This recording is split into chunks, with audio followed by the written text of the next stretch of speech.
Jeffrey Zoo says, dGon's bad handwriting is tilting me. Tilts me too every day. But I'd be more tilted if my name was Jeffrey instead of like Jeff. F.A. Hey, what's up, everyone? dGon here. It's me versus you in the comments. dGon versus commenters on the predictions for the summer split video. You all had some spicy takes, so let's hop right to it. First up, Danielle Pupili said, the point about Palafox being best NA mid is solid. Maybe he's going to be the only one. Well, that's not the case as long as Pobelter's still kicking and alive. Pobelter's gonna be fine, but yes, and also, Insanity's pretty good too. I rate both of those higher than Palafox. Palafox has had moments, but maybe Palafox is kind of stuck in the case where like his teammates haven't been on to the level that he's been yet. But I mean, back in 2018, it's been 3 years now of everyone being like, this guy's gonna be great, like really like keep your eye on him, and just hasn't had the breakout moments yet like some of his peers had. Even Saligo had a better last split than him. He has better parts around him, but Saligo had a better split. Waiting for Palafox to have that breakout moment, so hopefully he can break out. Alex Wilson says, it's pretty bold to predict TSM above TL, and by extension, estimated third team to join TL and Cloud9 as North American representatives at Worlds. I hope they're good, but I think TSM's problem is their best player is the coach. You know, I think that's probably the sickest burn you could ever give a team, that the coach is better than all the other players. I didn't pick TSM second, I picked him third. Pretty sure I picked him third. Yeah, Cloud9, TL, TSM. I do think they'll figure it out and be our representative unless 100 Thieves gets that much better. And if they don't, and TSM doesn't figure it out, then we're sending one of the coin flippers. We're coin flipping with good Dardoch, bad Dardoch, or we're coin flipping with good Jizuke, bad Jizuke. That's just how it's gonna work. John Sum, sneaky name there, FlyQuest AD carry, says, my prediction is TL win the league and C9 have a meltdown and files Chapter 11. All right, so Chapter 11 is bankruptcy, in case you don't know. I'm pretty sure that's bankruptcy from all the money that they spent. C9 will be fine paying their players whether or not they win the league, especially if they go to Worlds. They could still go to Worlds as the second seed. It doesn't matter because the first seed in NA still is a pot 2 team. So yeah, whatever. But yes, that series with TL and Cloud9 in the spring showdown was super fun. That was like a very fun series that ended with a draft wrinkle, right? With the Scions stealing away camps and giving the advantage over to Cloud9. Again, like that was very, very close. So Team Liquid not that far away, and you predicting that, not crazy. Cloud9 filing for bankruptcy, that's crazy. Michael Brown said, just to remind the world, DeMonte's Kiana was actually insane, but 100 Thieves didn't have the balls to pick her when she was in her best state. Now that's kind of true. I think when 100 Thieves was popping off with DeMonte in the starting spot, Clutch Gaming, Kiana was meta. Like that was when she was in.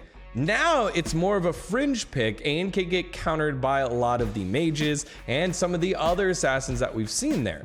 Like, I don't think that was a problem that 100 Thieves had. And yes, maybe they could have played it once or twice, a la like Aurelian Soul, that who he used to play if it was left open against him when he was back in CLG. It kind of didn't matter the matchup. It was like, yeah, if that's up, I can take that and I can outplay you because people don't play this enough.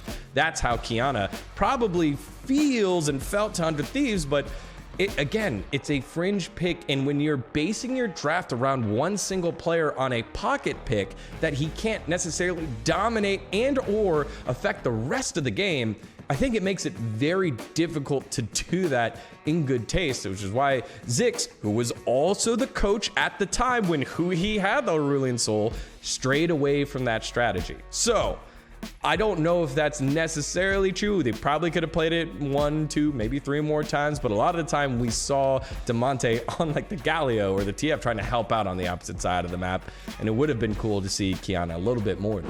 Master Calipo says, believing in CLG after so many years of trash?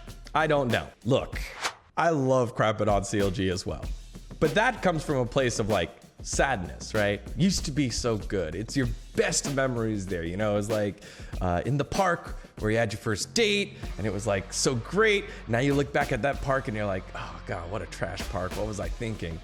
But you wish that park had the same magic, the same allure as it used to.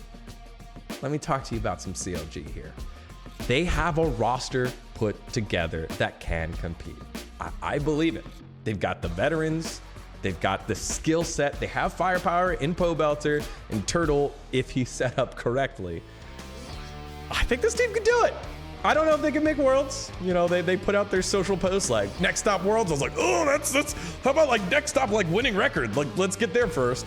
But the aspirations are there, right? And again, all my intel says this is a friendship team. They're gonna be close. They're not gonna fragment apart. So, given all of that, I do have them slotted in on that playoff spot. Hold me to it. If you got your old CLG jersey, break it out when they win. You don't even have to wear it before they win. After they win, slot it on, take a picture, be like, yeah, CLG, I've been here the whole time, Faith Age. But I won't blame you if you don't wear it the whole game. And you know what else isn't crazy? Liking this video and subscribing to VENN Esports, as we'll be having our post-game interviews and content around the LCS all season long. Trortle, what is that like? A Trojan Yordle? You can't scrim because of giveaway strategies? I can't recall the last time NA team came up with a new strategy worth hiding. Yeah. NA, you know, bad strategy, whatever. Like the Scion thing that just happened with Cloud9 and TL. Like, I think things like that can come up as well as matchups that people don't expect, right? So I've always understood that, and I kind of wish, when I was at Golden Guardians, I did wish that we scrimmed our academy team more. I also wish that our academy team was better so that we weren't getting bad information. That one I knew. What I didn't understand was when you do have an in-house system baked in and you're playing against some of the other best players, so you negate the fact that, hey, it's, you know that this works or doesn't work, it does give away the information, and then all your research and all that strategy that it takes to figure it out goes out the wayside, because it's very easy to see what works and then pick that up than it is to experiment, figure out what works. That's the hard part. That's where it takes an insane amount of time, and where I think a larger staff is needed, or reaching out to One Tricks and being like, hey, I see your win rate is kind of nuts on this patch. What do you think? And having them teach you, which is what we did on Golden Guardians with Heimerdinger and Deflin. Can't go video without getting my boy Deflin in there. Next up, Spice Pudding says, number 1, Team Liquid. Number 2, Cloud9. Number 3, 100 Thieves. Number 4, Dignitas. Number 5, TSM. You can read the rest. I put TL over C9 because they might drop a couple games as King gets used to the LCS. 100 Thieves is going to get 3rd by 1 or 2 games above 4th and 5th. I'm a big Schalke fan, so I think Abe is going to perform quite well in the LCS. And I have faith in FBI getting some big plays. Dig and TSM are interchangeable. I'm probably criminally underrating TSM and hyping up Dig too much, but I'd like to fantasize there is a single all-NA team that could put up a fight, a decent fight. EG is going to slump initially since Danny literally is coming from amateur play. I have faith in Broxa and Jose Diodo, so I think CLG and FlyQuest are clinching 7th and 8th respectively.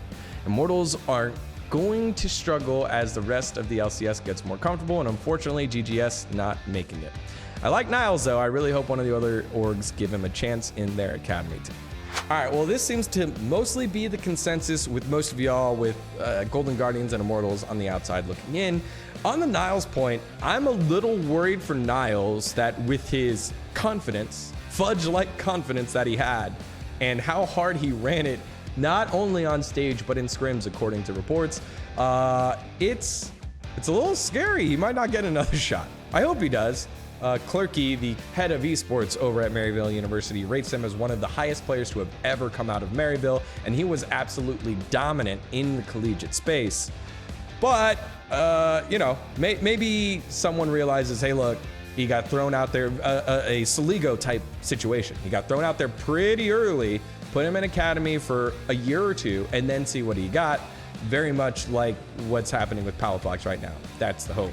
I don't think Evil Geniuses are going to slump that hard.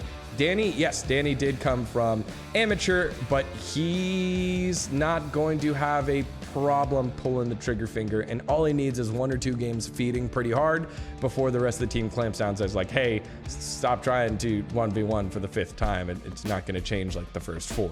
But I think having that type of a player on that team with Ignar roaming and never being in bot lane, needs to create on his own. I really think this is going to unlock Evil Geniuses more than what people think. The hope is Abadage is as good as advertised. We'll see. Like, I just think 100 Thieves gets better because you're not flip-flopping between Tommy Boy and Tanner Time. And TL first. You know, it's not that big of a lead of Cloud9 over Team Liquid. I think it's only 1 game in the regular season records. So I can see that happening, but I just hope that Cloud9 come back and break the MSI slump. I have to go with history, which is why I think they're gonna slump a little bit, but they learned so much. You got to see the high highs of what Cloud9 looked like.